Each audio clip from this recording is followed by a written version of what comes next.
estética nazi en la cultura actual. ¿Por qué es mejor ser alto, con ojos azules, que moreno así como otros? ¿Por qué debemos ocultar nuestras arrugas y canas? ¿Por qué esa obsesión a los cuerpos? ¿Y de dónde viene todo esto? Y esto nos lo va a explicar una persona que nos conocemos, somos amigos, y lo que sí me he dado cuenta siempre de ella es que donde otro no ve nada, ella ve un simbolismo, ¿no?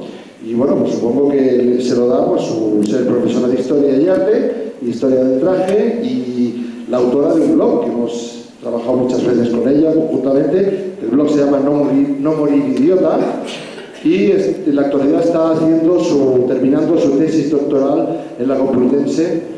Y bueno, estética nazi en la cultura actual, la paulatina destrucción de la humanidad. Pilar Baselga.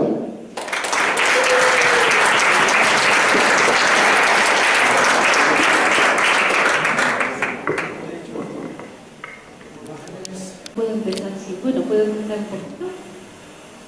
Voy a intentar resumir en unos 40 minutos más o menos, porque me gustaría que también tuviéramos tiempo para preguntas, que para mí siempre es muy enriquecedor. Mostraros el camino que me ha llevado desde una publicidad de un cinturón hasta la CIA. No parece evidente, pero me gustaría, a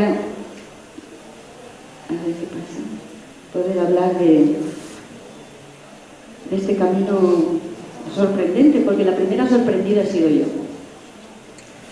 Como decía Miguel, bueno, primero gracias por estar aquí, muchas gracias a Miguel por hacer estos congresos que permiten que muchas personas tengamos acceso al conocimiento generosamente compartido.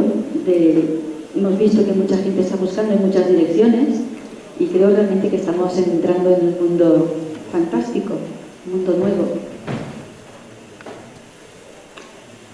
Bien, entonces la reflexión es por qué yo no me había dado cuenta de esto, puesto que, como decía José Luis Tijero, vivimos en un mar de agua y pensamos que no nos damos cuenta que tenemos agua. Y no nos damos cuenta que estamos regidos por una serie de valores, porque detrás de una estética siempre hay una ética, siempre hay valores.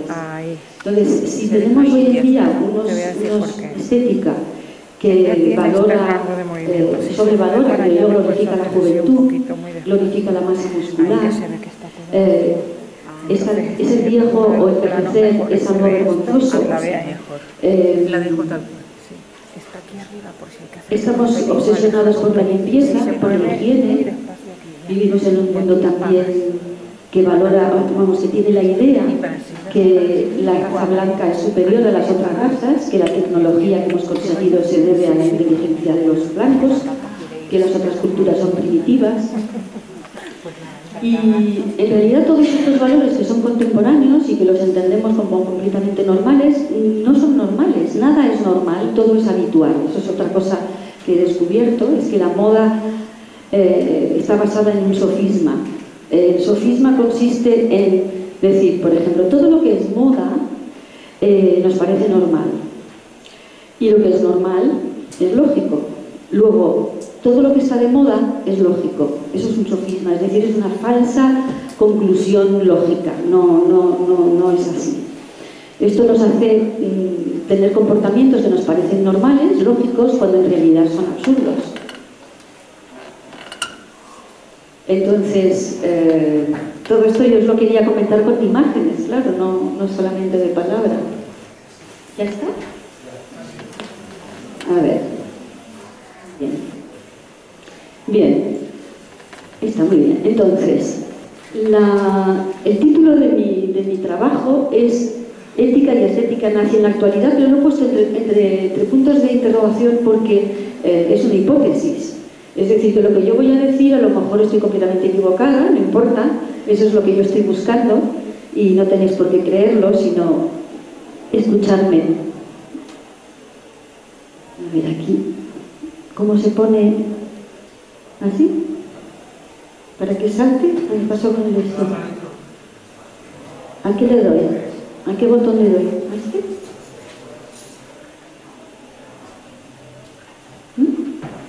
¿A este? ¿El espacio? Ah, el espacio. Bien. Todo empezó con estaba ya haciendo los cursos de tesis doctoral y proyecta el profesor Jaime Virihuega esta imagen de la publicidad de un cinturón. Y en relación a la estética masculina, dice que el caballero tiene estética nazi. Entonces, claro, yo me quedé perpleja, simplemente porque vemos un joven que aparenta tener músculos, joven, delgado y musculoso.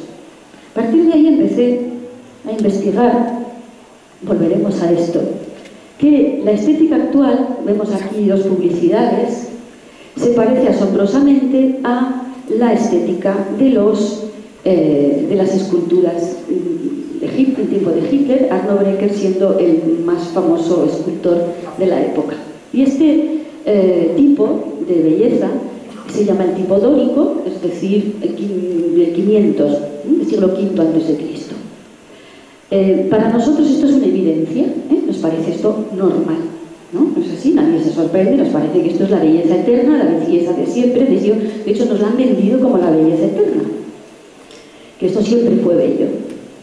Sin embargo, nos podemos preguntar, ¿es la belleza, el tipo dórico, una belleza que siempre ha sido un tipo estético valorado?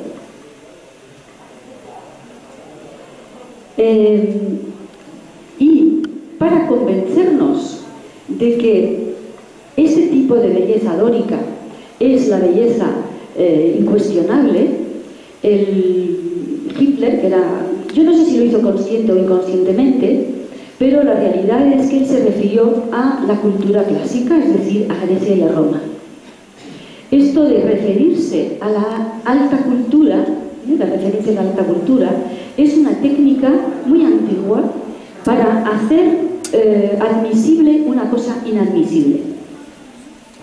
Entonces lo que tenemos aquí es a la izquierda la escultura de Niscóbolo y a la derecha la fotografía que hizo Leni Riefenstahl para el cartel de la película que hizo sobre los Juegos Olímpicos de Berlín en 1936, en la que un atleta pues adopta una postura similar. Bien, entonces vamos a explicar lo que es la referencia a la alta cultura. Si miramos esta imagen de publicidad de un cinturón y miramos cuál es el mensaje, es una publicidad que parece inocua, pero en realidad el mensaje es bastante inadmisible, ¿no? Que para vender un cinturón una mujer se arrodilla delante de un hombre, se prosterna delante de un hombre dispuesta a hacerle una felación.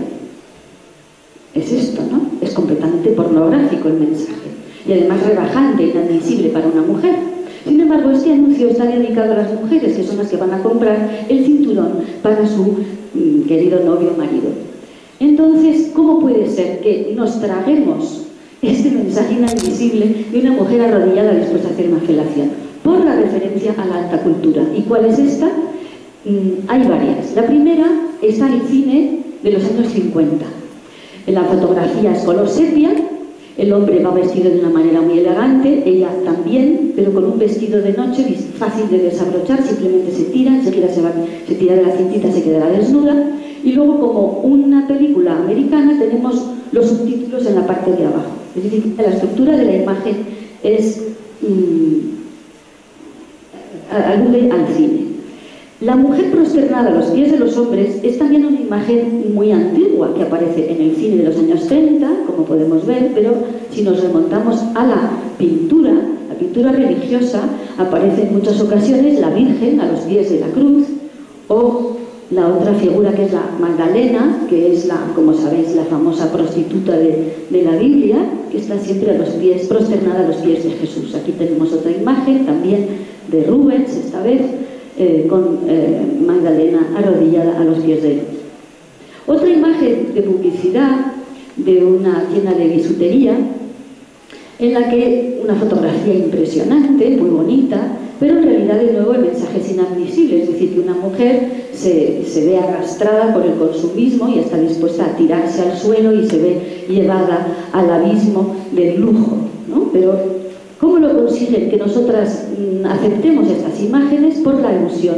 Primero, al mito de Ariadna en el laberinto, este es un primer guiño, y el segundo es la alusión al cine americano de nuevo, con la escalera de Tara, de la casa de lo que el viento se llevó, y también de la melena pelirroja de Rita Hayworth. Esta alusión, esto forma parte de nuestro inconsciente. Todas estas alusiones a, digamos, algo elevado, permite que nos demos un mensaje que no debería ser admisible. Entonces, por eso, la referencia a la alta cultura legitima lo inadmisible. Y esto es lo que hizo Hitler. Ahora vemos por qué. ¿Cómo? Por ejemplo, los museos, y yo me dedico a enseñar museos, están llenos de imágenes inadmisibles. Pero como la cultura es, la academia es todo menos, no se cuestiona, no se autocuestiona nunca, jamás ningún director de museo va a considerar que esto es inadmisible. Entonces, Tiziano a la izquierda, un pintor del siglo XVI, un pintor del siglo XIX, falta un 1, 1871, tenemos a Magdalena penitente. La Magdalena se supone que está en penitencia. ¿Está en penitencia? Está en realidad ofreciéndose. La de la derecha, cómeme todo, y la de la izquierda, me estoy arrepintiendo, pero fíjate mis pechos como salen entre la melena, empitonada además, por mayores detalles. Entonces, ¿cómo? En realidad son cuadros eróticos, pero ¿cómo hacemos pasar la píldora? ¿Cómo consigue el señor Lefebvre exponer sus cuadros en un salón oficial de pintura en el siglo XIX que eran tan puritanos? Pues diciendo que se llama Magdalena. En realidad se llamaba Pepita, o Marie-France, que era francesa, y yo qué sé. Bien, entonces vemos aquí, ¿cómo conseguimos hacer admisible una imagen erótica haciendo una alusión a la Biblia? Decimos que es Magdalena, que es penitente, y entonces ya cuela. Pero lo que es increíble es que cuela de verdad, porque podéis mirar todas las guías del Museo del Prado, en ningún momento nadie dice que esto es un cuadro erótico, pero que Tiziano, para complacer a su cliente, la llamó Magdalena para que fuera pasar la píldora. Bien, entonces este es el mecanismo que va a utilizar el nazismo para hacernos que la estética, el tipo dórico es la belleza eterna. Por ejemplo, el culto al cuerpo que nosotros hemos desarrollado, aquí tenemos a Beckham, arriba unas fotografías de un fotógrafo nazi. El culto al cuerpo para nosotros es algo completamente normal, comienza en los años 30 y es una idea base truncal de la cultura nazi. Y no se ha interrumpido. A nosotros nos parece que es estupendo lo de la cultura del cuerpo, cuando en realidad basta con ir a cualquier gimnasio para ver los botes de ¿cómo se llaman? Anabolizantes y unos botes increíbles de productos químicos, porque hoy en día la gran diferencia, digamos, del culto al cuerpo nazi y del culto al cuerpo contemporáneo es que los nazis querían que los seres humanos los hombres fueran músculo para ir a la guerra y para ir a la fábrica. Es decir, que esa musculatura tenía un fin de producción práctico y para crear un ejército poderoso y una nación poderosa. Esa era la idea. En cambio, en el mundo contemporáneo tenemos gente que está sentada delante de un ordenador todo el día y el poco tiempo que le queda libre se va al gimnasio para hinchar sus músculos y tener un aspecto de atleta, pero de un músculo que no va a utilizar, porque no va a hacer ninguna creación física, ¿no? Ningún ejercicio físico.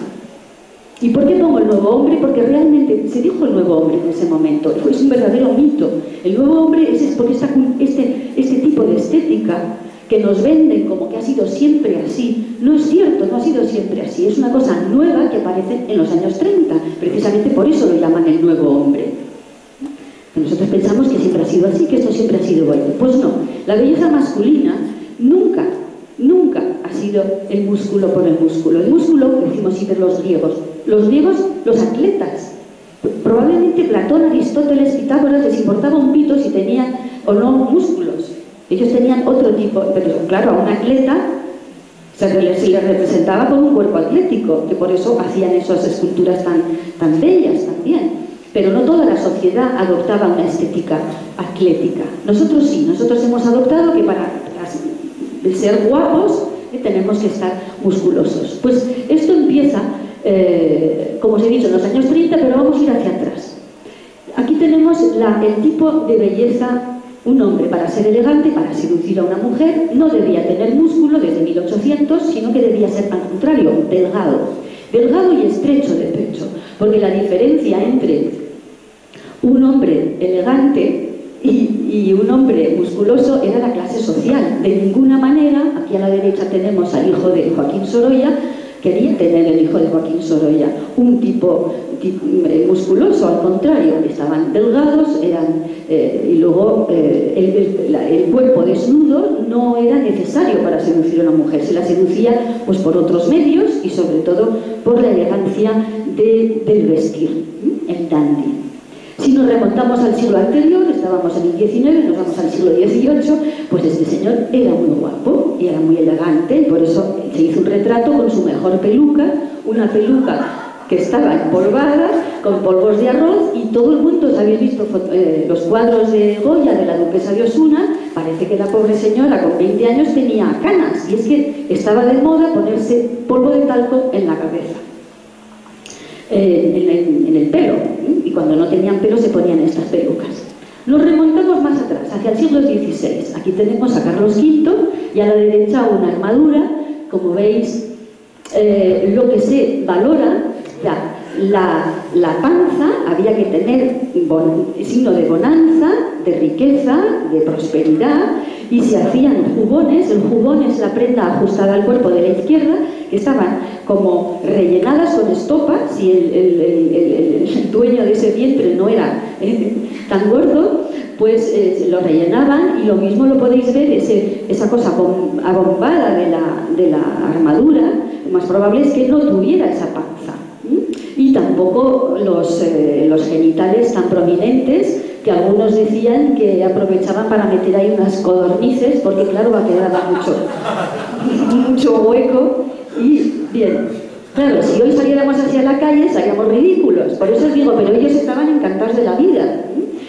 Bien, entonces para deciros que la elegancia era la elegancia de la persona, muchas veces de su cultura, de su manera de hablar, de su espíritu. Hoy en día, la estética masculina se basa más en la apariencia, pero una apariencia que es una apariencia, un cuerpo inflado, un cuerpo espejismo, un cuerpo vacío.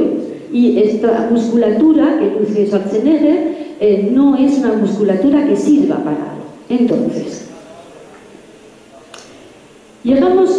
vamos a resumir cuáles son los grandes dogmas, digamos, de la estética nazi. Es la glorificación de la masa muscular, porque, como os he dicho, el hombre debe ser ante todo músculo. Pero realmente, ¿por qué el hombre tiene que ser ante todo músculo? ¿No tenemos otras cosas para lucir, para seducir, para conocernos y crecer? Bien. Entonces, lo que vemos es que hay un proceso, pero este proceso es muy largo, no empieza con los nazis, un proceso de cosificación del ser humano. Hay varios momentos que son cruciales. Uno es el Renacimiento. Os he puesto una imagen de la Última Cena de Leonardo. Siempre nos cuentan que el Renacimiento es algo maravilloso. El Renacimiento en realidad fue una catástrofe para la vida espiritual. Empezamos a entrar en el mundo del ojo, pero del ojo físico. Todo tiene que estar, todo es visto por el ojo físico, y desaparece paulatinamente a partir de ese momento toda la parte espiritual. Esto se ve, por ejemplo, cuando miráis, viajáis, es muy interesante esto, veis una ciudad antigua, miráis el plano de la ciudad, las iglesias están orientadas, es decir, que el altar mayor mira hacia oriente porque es donde está Tierra Santa, ¿no? Entonces, las iglesias que tienen el altar dirigido a oriente, esas son las medievales. Y a partir del Renacimiento ya se pone la fachada paralela a la calle, da igual donde esté el altar. Eso en la Edad Media no existía, puesto que la iglesia era un lugar sagrado, era un lugar además colocado en lugares telúricos, en fin, había un gran conocimiento de la espiritualidad, del esoterismo. Y con el Renacimiento todo eso se pierde, empieza a regir el hombre por la razón y por el ojo físico, y se va a ir cada vez más perdiendo la parte espiritual. El segundo paso dramático, y esto lo comenta muy bien Félix Rodrigo Mora, el historiador, que hablará más tarde, La Ilustración es un momento terrible para la espiritualidad, porque es cuando se empieza a poner por encima de todo la razón. La razón, y todo lo que no se razona es cosa de brujas, y eso tiene que ser perseguido, es superstición. Y la Revolución Francesa y después el marxismo van a ir, digamos, cercenando a hachazo limpio toda la parte espiritual, el racionalismo de la Ilustración más el laicismo y la destrucción de las tradiciones, del contacto con la naturaleza, de la oración, de la vida espiritual, de la vida simbólica, del análisis de los símbolos, de toda la parte esotérica, de toda la profundidad del ser humano. Todo esto va a ir cercenándose, va a ir desapareciendo en pos de una idea de la modernidad. Y aquí es donde estamos nosotros ahora, en esta modernidad que es fruto de este proceso de cosificación del ser humano en estos largos años, digamos, desde el Renacimiento hasta nuestros días. Otro de los pilares básicos de la cultura nazi era la glorificación de la juventud. Pero la glorificación de la juventud, en cierto modo, se entiende en un país que había sido destruido primero por la Primera Guerra Mundial y segundo por la crisis económica del 29, que había dejado, digamos, la demografía necesitaba este impulso, ¿no? Y además esta necesidad psicológica que tenía el pueblo alemán de reconstruirse y por eso hubo tantos movimientos de apoyo a la juventud y de glorificación de ella. Lo que ya empieza en este momento, que esto sí que es completamente nuevo, es que la vejez es inútil y vergonzosa. Esto sí que es un pensamiento nazi y que está plenamente en nuestra sociedad. A nuestro alrededor todos vemos, incluso lo hacemos, nos operamos, nos quitamos las arrugas, nos hacemos liposucciones y cosas así, porque tenemos la idea de que la vejez es obsoleta. Pero, ¿qué significa que un ser humano sea obsoleto? Es decir, que ya no sirve, que ya no es útil. Entonces, en una sociedad que solamente ve la utilidad del ser humano, la utilidad de producción, pues claro, una persona mayor es inútil y se puede uno reír de ella, despreciarla, olvidarla, abandonarla. Y esto no ha existido en ninguna cultura tradicional. Y esto lo sabemos todos siempre. En cualquier cultura tradicional cruzamos el estrecho, nos vamos a Marruecos, en las familias marroquíes, los niños se callan delante de los mayores. Los mayores tienen una gran importancia y se valora su sabiduría y su conocimiento. Bien. Entonces, bueno, esto es lo que os he dicho antes, el sofisma de la moda, ya lo he explicado, que la moda instaura como normal y como lógico algo que simplemente es moda, es decir, es hábito, es costumbre. Entonces llegamos al zapato de tacón, por ejemplo, para poner un ejemplo que está muy de moda ahora, los zapatos de tacón muy alto. Esto es moda. Entonces, como es moda, nos lo ponemos, porque nos parece eso normal y nos parece lógico. Pero si llegamos sobre el origen del zapato de tacón, ¿sabéis lo que es esto? El origen del zapato de tacón es el pie vendado de las chinas, que se puso de moda en el siglo XVIII. Entonces, las niñas chinas, podéis ver a la derecha, lo que hacían era vendarles los pies, dejando el pulgar hacia adelante y doblando los otros deditos para adentro.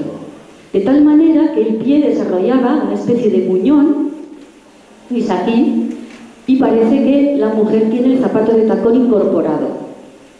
Entonces, esta estética se deforma, el pie de esta manera, y lo que vemos es que la postura del pie, de la radiografía y la del pie del zapato de tacón es exactamente la misma postura. Es decir, que las mujeres occidentales en el siglo XVIII empezaron a llevar zapato de tacón por imitación del pie vendado diminuto de las chinas, que parece, cuando caminamos con zapatos de tacón, que caminamos de puntillas, como que no quisiéramos hacer ruido, ¿no? Otro de los motivos, bueno, hay varios motivos para el pie vendado, es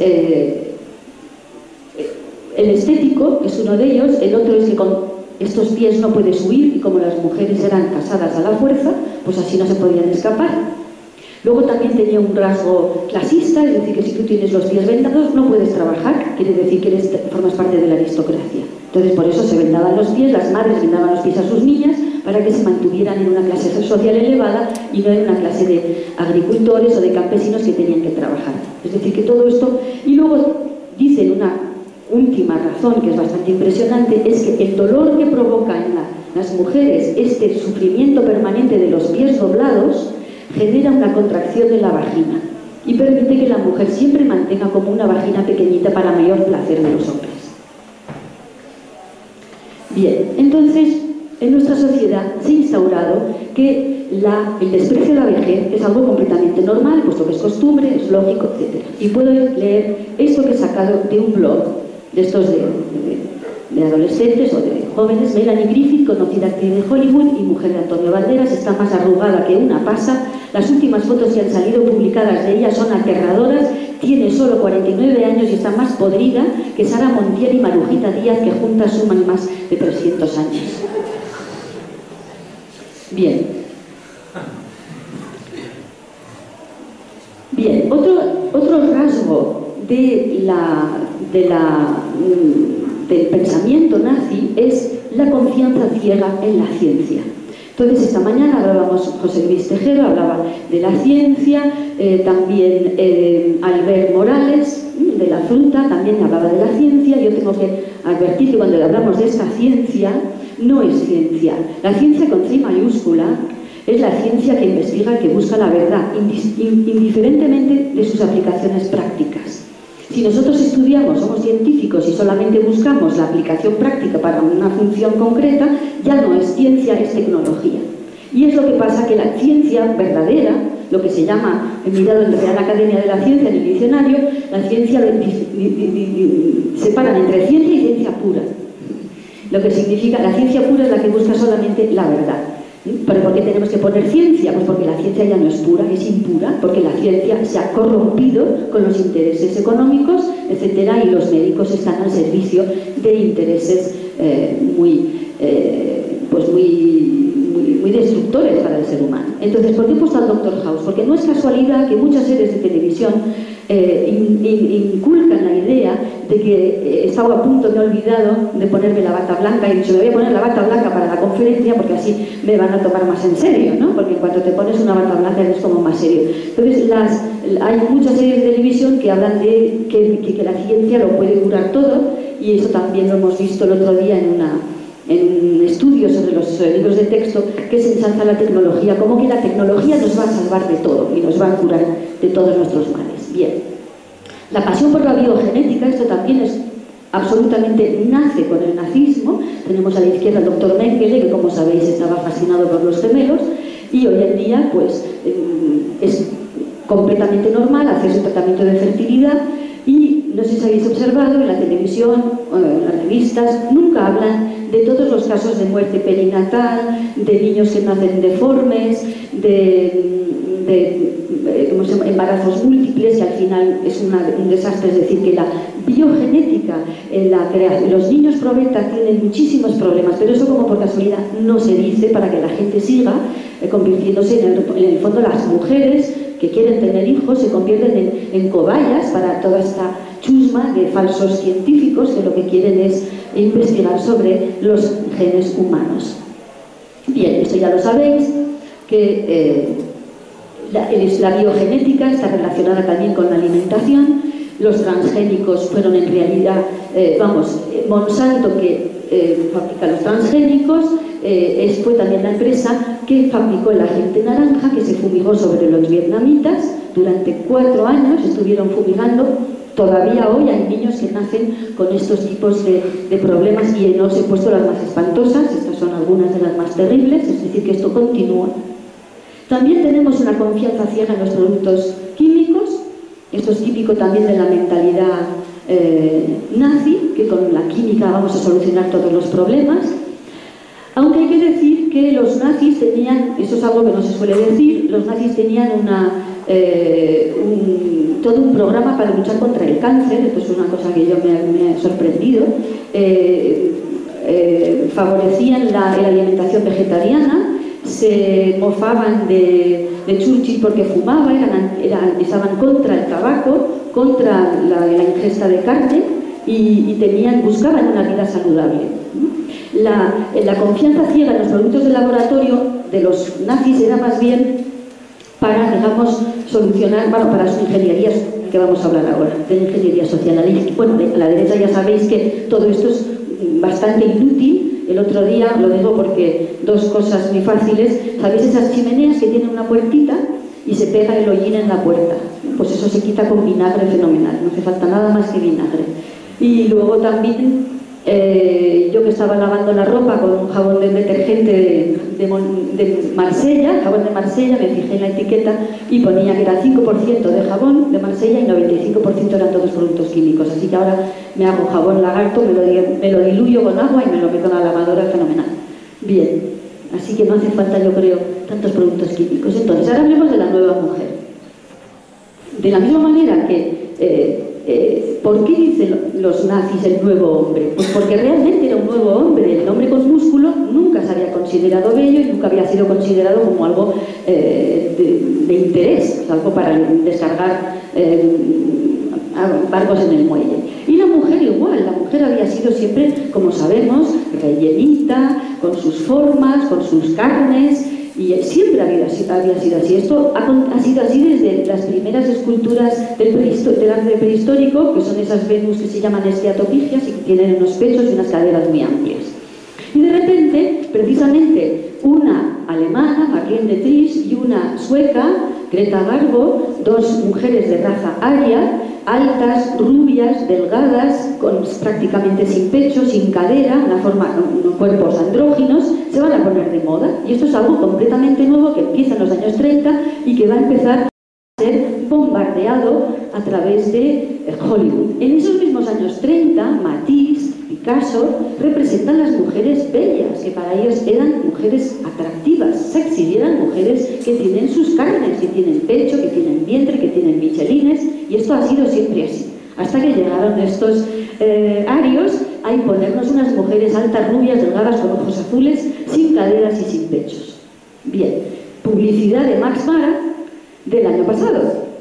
Esto es un andrógino con un evidente alusión, no sé, hay un tufillo nazi terrible. Bien, otra de las armas terribles, silenciosas, son los juguetes. Yo recuerdo haber jugado con la Barbie y yo miraba la Barbie, me miraba yo en el espejo y decía, pero qué fea que soy monstruosa. Yo cuando era niña pensaba que era muy, muy fea y que tenía unas piernas espantosas y que no tenía tetas y que horrible, y encima no era rubia, en fin, un horror. ¿Veis? Que esto es muy peligroso porque las niñas, claro, antes jugábamos con estas muñequitas de ahora, de antes. Claro, que la niña se parece a eso, pues encantada, se ve la muñeca, pues perfecto, pero si tú a una niña pequeña que tiene esta forma le das estas muñecas de la derecha, pues empieza a generar esto.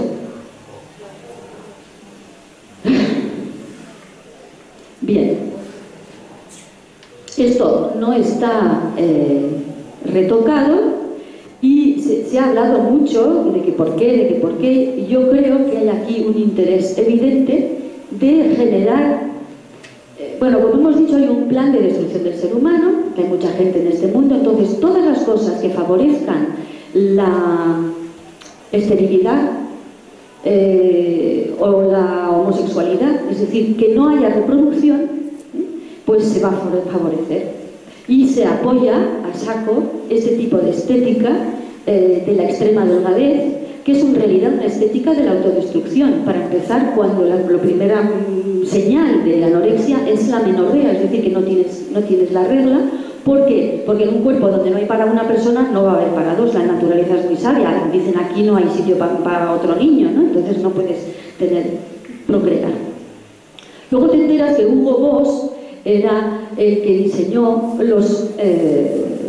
era el modisto de Hitler, ¿no? De todo el ejército alemán, y además es el que inventa el look cuero.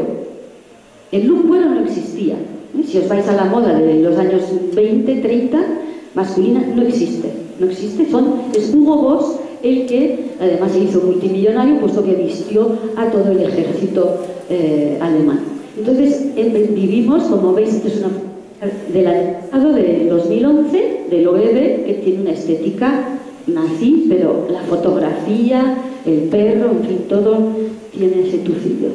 Bien, entonces, cuando nos interesamos por este momento, llegamos rápidamente al pensamiento eugenésico. La eugenesia, os recuerdo que es eu, que significa bonito, genesia, el nacimiento.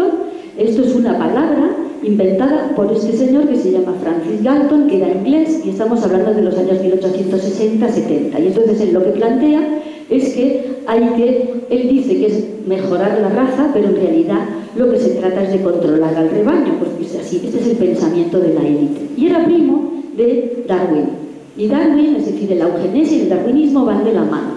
Hoy en día, como sabéis, si conocéis a Máximo Sandini, si no, os lo recomiendo, sabemos que el darwinismo es una explicación falsamente científica del origen del hombre, pero que favorece este sistema capitalista en el que estamos viviendo. Bien, luego cuando nos vamos a leer Mein Kampf, mi lucha, de Hitler, nos damos cuenta de que él era un ferviente darwinista que reproduce párrafos enteros de Darwin y que en realidad el nazismo y su plan eugenésico tiene un fundamento darwinista y galtoniano. Bien, entonces tenemos así esta hilazón, es decir, que la eugenesia no es una idea nazi en absoluto, sino que es una idea británica y que nace en 1860 en el momento del gran imperio británico, del gran boom industrial, y tenemos esta secuencia, ¿no? Que es la eugenesia va unida al darwinismo, que se continúa a través del nazismo, que el nazismo desarrolla la ingeniería social y el control mental. Entonces, cuando estudiamos la eugenesia, aparecen los bancos. Y es así como llegamos a la Fundación Rockefeller, que desde luego están metidos en todas partes, donde Rockefeller financia la primera oficina eugenésica de los Estados Unidos en los años 20. Después tenemos otro banquero que se llama Loeb, de Kuhn & Loeb, que es una de las grandes bancas de la Reserva Federal, que financia a Emil Kraepelin. Y el instituto, Emil Kraepelin es un señor encantador que es el que crea el concepto de la vida que no merece vivir. Es decir, hay gente que no merece vivir porque está torcida, porque es fea, porque está tullida. Bien. Luego, os ahorro detalles, pero en 1999 el BBVA, desde 1999, financia una cátedra interuniversitaria en la Cátedra de Derecho y Genoma Humano de la Universidad de Vizcaya, y se llama Eugenesia Hoy, ese programa. Bien, entonces, me vais a decir, pero que no tiene nada que ver con hoy. Pues las huellas dactilares las inventa Galton. ¿Os acordáis que cuando vamos al colegio nos miden la cabeza, la altura, el antebrazo? Se llama la antropometría. Eso también lo inventó Galton. Yo recuerdo que en el colegio nos medían y yo digo, ¿para qué querrá el colegio? Pues esos datos no los utiliza el colegio. A saber quién utiliza esos datos, porque a un colegio no le importa el tamaño de tu cabeza, pero eso son ideas eugenésicas galtonianas que están metidas en todos los, digamos, sistemas educativos del primer mundo. Y después, que sepamos que el código de barras es la aplicación contemporánea del código de los campos de concentración. Y otras personas que están metidas en esto es IBM. Resulta que Thomas Watson, que fue el fundador, el creador de IBM, fue el que creó las máquinas que fueron utilizadas para gestionar los campos de concentración. Y gracias al código de barras del brazo. Imaginaros que tenéis una oficina y os llega un checo, un búlgaro, un húngaro, pues nada, con el número ya sabes dónde lo tienes que mandar, porque cada número corresponde a una característica del ganado que van a utilizar, porque antes de exterminarlos, los campos de concentración eran campos de trabajo, no nos olvidemos que fue mano de obra gratuita. Bien, entonces estos son todos libros que están... si nos metemos en la página web de IBM, dice que IBM es una empresa que se dedica a desarrollar estrategias de responsabilidad social. Es un eufemismo para decir control de la población. Entonces, claro, estábamos hablando de los nazis y cómo es posible que esto haya continuado, puesto que nos han vendido que yo lo llamo el mito de Nuremberg, que en Nuremberg se acabaron los nazis porque muerto el perro se acabó la rabia. En realidad fue una pantomima. En el juicio de Nuremberg mataron a unos poquitos para quedar bien y a todos los cerebros los llevaron a Estados Unidos en vuelos de la CIA, bueno, no, en vuelos del ejército, y esto estamos hablando del año 45, es decir, 5 minutos después de que se rindiera Alemania ya se estaban llevando los cerebros de ingeniería genética, psiquiatría y, como no, servicios secretos. Skorzeny y Reinhard Gehlen fueron los que crearon con Allen Dulles. Allen Dulles fue el primer director de la CIA y estuvo pues contratando a toda esta gente encantadora y se los llevaron a Estados Unidos. El más famoso es el que creó la NASA, que es Wernher von Braun, y si miráis en Wikipedia pone ingeniero aeronáutico americano nacido en Alemania, punto. Pero no dicen que fue un oficial de las SS y que fue el padre de una gran parte de todos los misiles. Y bueno, tenéis otros nombres: Gerlach, Don Berger, Heisenberg. El principio de Heisenberg, que es un principio muy importante de la física, pues es un nazi que fue llevado en el proyecto Paperclip a Estados Unidos. Bien, entonces leamos esto que tiene mucha amiga. Si introducimos una sociedad que devalúe la vida humana y sacamos a la humanidad de su altar como ser privilegiado del planeta, entonces podremos llevar a nuestra sociedad a ser controlada como población útil. ¿Esto quién lo dice? El director de la UNESCO. ¿Qué tal? El nieto de Thomas Huxley, y Thomas Huxley fue el agente de Darwin. Pues ¿qué tal la misma peña? Por eso cuando me vienen con que de dinero para la UNESCO, para la UNICEF, para todo esto, ya sabemos lo que es la ONU. La ONU es la continuación de todo esto, pero siempre con una fachada muy bonita. Ahora vamos a ver esto que es muy interesante. Es preciso, según nuestros principios, que las relaciones de los individuos más sobresalientes de uno y otro sexo sean muy frecuentes y las de los individuos inferiores muy raras. Además, es preciso criar a los hijos de los primeros y no los de los segundos, si se quiere que el rebaño no degenere. Por otra parte, estas medidas deben ser conocidas solo de los magistrados, porque de otra manera sería exponer el rebaño a muchas discordias. Los hijos, a medida que nazcan, serán puestos en manos de hombres y mujeres encargados de educarlos. En cuanto a los hijos de los súbditos inferiores, lo mismo que respecto a los que nazcan con alguna deformidad, se los ocultará, pues así es conveniente, en algún sitio secreto que estará prohibido revelar. Es el medio de conservar en toda su pureza la raza de nuestros guerreros. Ahora, salvo los que lo saben, ¿quién escribió esto?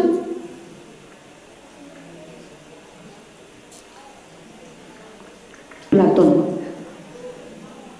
Y está en la página 159, no lo he sacado de internet. Bien, ¿por qué os he puesto esto? Pues para que tengamos conciencia de que esto es muy viejo. Mi teoría es que la conspiración no existe, porque Platón, ¿conspiraba Platón?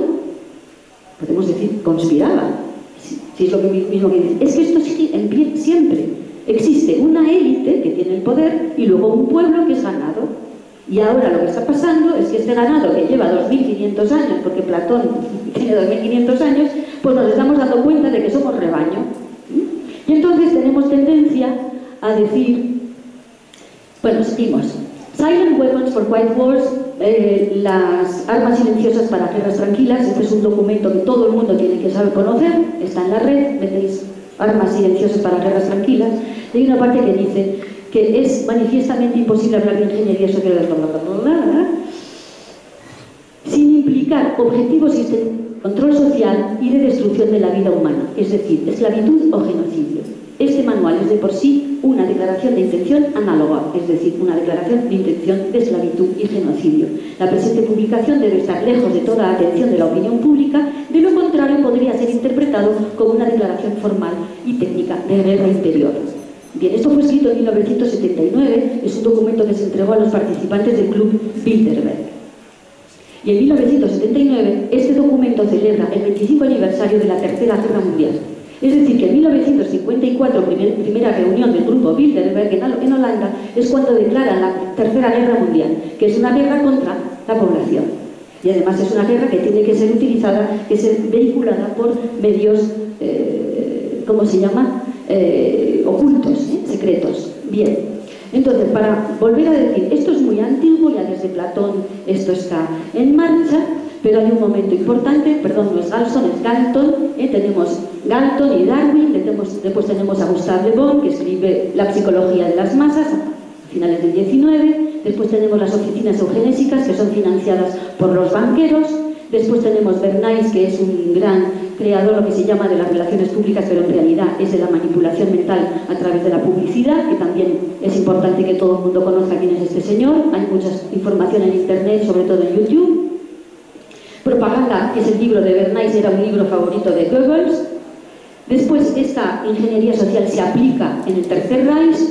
Los campos de concentración serán un lugar estupendo para continuar. Durante la Segunda Guerra Mundial, el Instituto Francis Galton impone el darwinismo como la única manera de explicar la evolución del ser humano.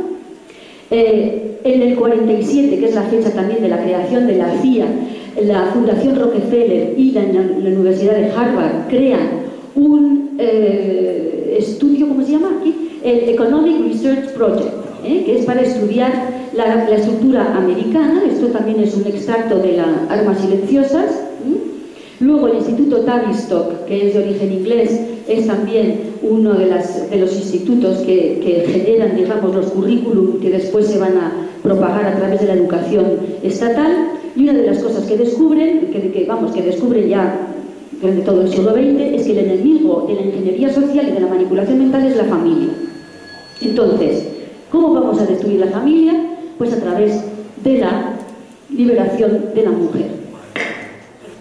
Educación estatal, mira, esto es lo que pone en los libros de texto españoles, Durante la Guerra del Golfo, los soldados de Estados Unidos y de otros países aliados pudieron tomar todas sus comidas en unas trincheras calentitas y en cualquier momento gracias a la tecnología.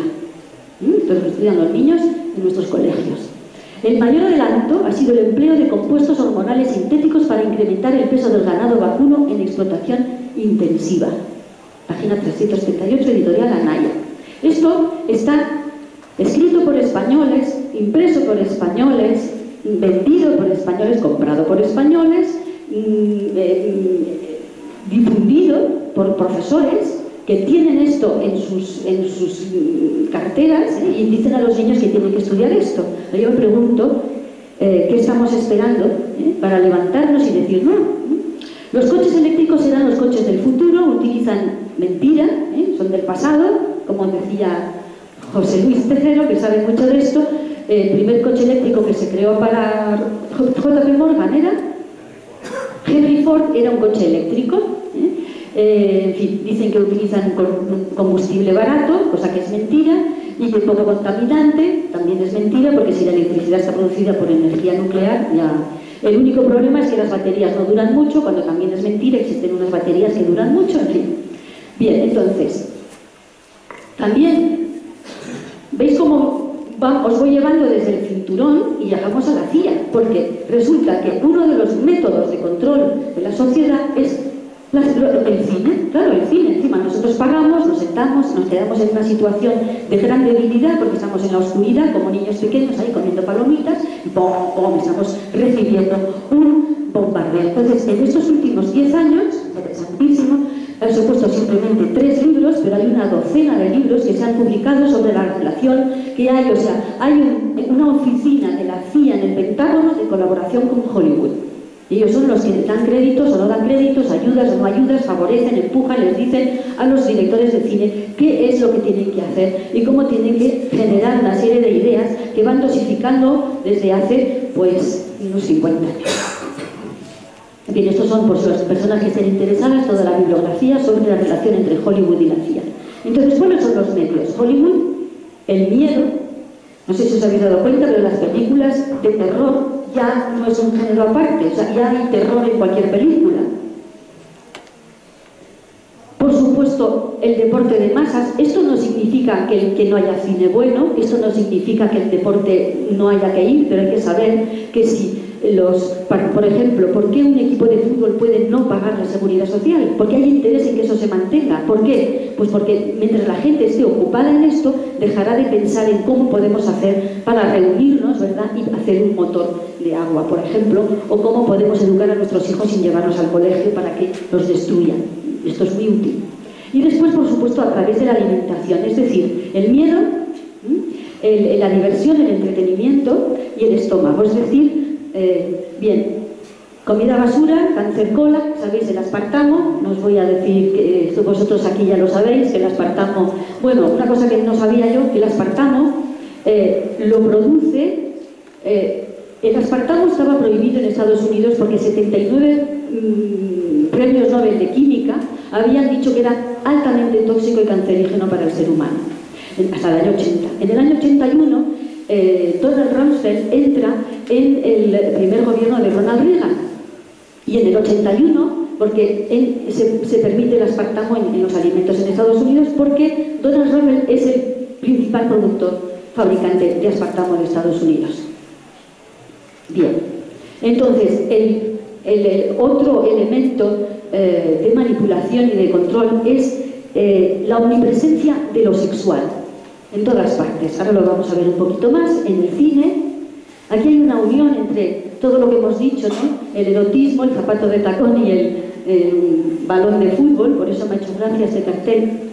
Y la publicidad subliminal siempre apela a lo erótico, al sexo, pero de forma subliminal, es decir, inconsciente. Esto es una caja de McDonald's y veis lo que veis aquí, ¿no? Es un retoque de Photoshop para que parezca un pubis de niña pequeña. Esto supongo que ya lo conocéis. En El Rey León de repente aparecen las letras sex con las nubes, con las estrellas. Ese también es muy famoso. En los hielitos de la Coca-Cola hay una mujer dispuesta a hacer una felación. ¿Lo veis así? Es decir, que la publicidad subliminal es que conscientemente no te enteras, pero tu inconsciente, por supuesto, que lo percibe. Bien, este es más que evidente y además de ser sexual es racista, ¿no? Porque nos sugiere, ¿no?, la grupa de una esclava negra. Bien, y esto es hace poco, solo he visto en las calles de Madrid. Una de las maneras que tiene la televisión, la publicidad de engancharnos es de rozar siempre el límite de lo permitido. A veces lo sobrepasa, por ejemplo la empresa Benetton lo sobrepasa 100 veces para poder, así le hacen publicidad, porque dicen, no, es horrible, está prohibido, no sé qué. Entonces el escándalo que rodea esa ilegalidad, pues ya cumple la función de publicidad. Entonces, aquí lo que me ha llamado la atención es que es muy importante tener un culo 10, y sobre todo el término sin esfuerzo. Porque esta es la sociedad en la que hemos vivido y es aquí donde voy a decir lo que estábamos comentando. Nuestra sociedad es como es porque nosotros lo hemos permitido, porque nosotros somos perezosos y queremos todo sin esfuerzo, queremos que sea rápido, fácil y divertido. Y en vez de educar a nuestros hijos y de mirar con lupa el contenido de los libros de texto, los entregamos y les decimos, tú aprendete la lección, que así te darán un 10 y te llevaré a pasear o te daré un premio, etc. Entonces, esta es nuestra responsabilidad. Nadie nos pone una pistola en la cabeza para comprar una televisión. Cuando hace un rato Albert Morales decía, nos meten en la televisión. No, señor, metemos nosotros la televisión en nuestras casas y las encendemos mientras estamos con nuestros familiares. Y en vez de hablar y de discutir y de reflexionar, estamos siendo bombardeados por un montón de mensajes que nosotros consentimos. Nosotros hemos hecho la fortuna de Coca-Cola. Coca-Cola no te obliga a beber Coca-Cola. Nadie te obliga a comprar una televisión, nadie te obliga a ver películas destructoras del ser humano. Lo que pasa es que como somos perezosos, es así. Y esa es la lección que estamos aprendiendo con este despertar, que tenemos que coger, ¿veis?, la diversión, el entretenimiento, porque encima, otra de las cosas que construye Hollywood y la publicidad es que a fuerza de mandar mensajes de edad mental 12 años, acabamos teniendo una sociedad de edad mental de 12 años. Bien, y ahora terminaré con el tema de la liberación de la mujer. Esto fue la gran arma de los años 50. Cuando se dieron cuenta, después de la Segunda Guerra Mundial, que la familia era lo que protegía del control mental, porque la madre cuida y le dice a su hija, no hagas esto, aunque lo ponga en la televisión, no lo hagas, porque tal, porque cual, porque... ¿no? Pero si esa madre no está porque está trabajando, pues entonces la niña acaba haciendo lo que dice la televisión y los anuncios. Y entonces nos han contado la milonga que la mujer liberada es la mujer que trabaja y la mujer sobre todo que se desnuda.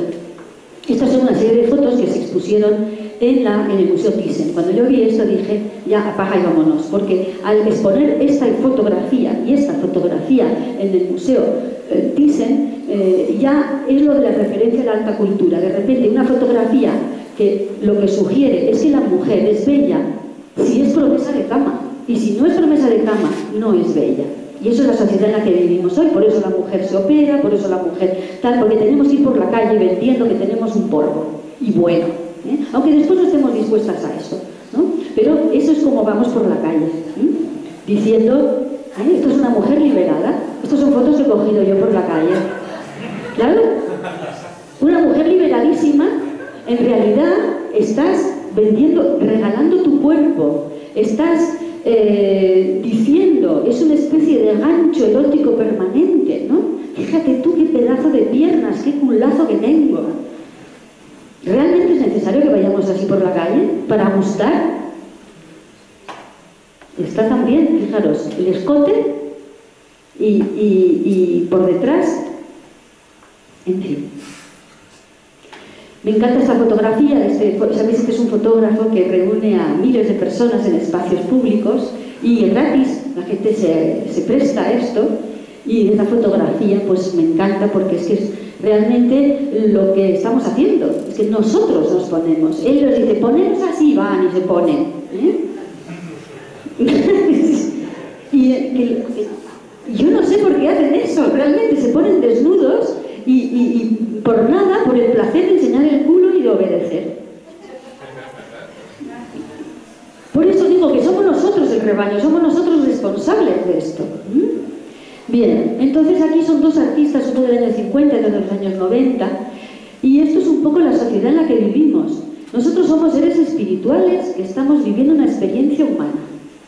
Y de repente esto no nos lo cuentan. Acordaros de aquel extracto de Julian Huxley que decía que hay que quitar al hombre del altar. El hombre no es un ser espiritual, porque entonces no lo podemos manejar. Entonces hay que destruir toda su parte espiritual y rebajarlo a la parte más baja, que son esta parte de aquí. No quiero decir que el sexo esté mal, no soy una mojigata, sino que estamos reducidos a las cosas más materiales y más bajas de esos puntos maravillosos que tenemos, que es el estómago del miedo, el estómago del hambre y el sexo. Y nos tienen agarrados por ahí.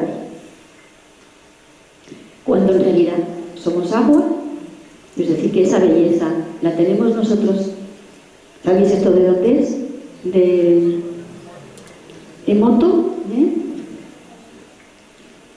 Esto también, leyendo el libro de Emoto, hice la prueba y me salió esto. Cogí arroz blanco y en dos botes diferentes les puse dos mensajes. Uno mensaje de amor y comprensión y el otro me das asco, te voy a matar. Lo metí en la nevera, así, boca abajo, lo metí en la nevera al fondo. Cerré los frascos, me olvidé y al cabo de 2 meses dije, ¡va! Me empezó a latir el corazón, dije, madre mía. Y entonces cuando abrí los botes, descubrí esto maravilloso. Es decir, que el poder de la palabra es inmenso. El poder de la música, esto lo descubrió un señor que se llama Charlie, es decir, que sobre una tabla de metal con un arco de violín tú pones arena y la arena se coloca de esta manera según la vibración.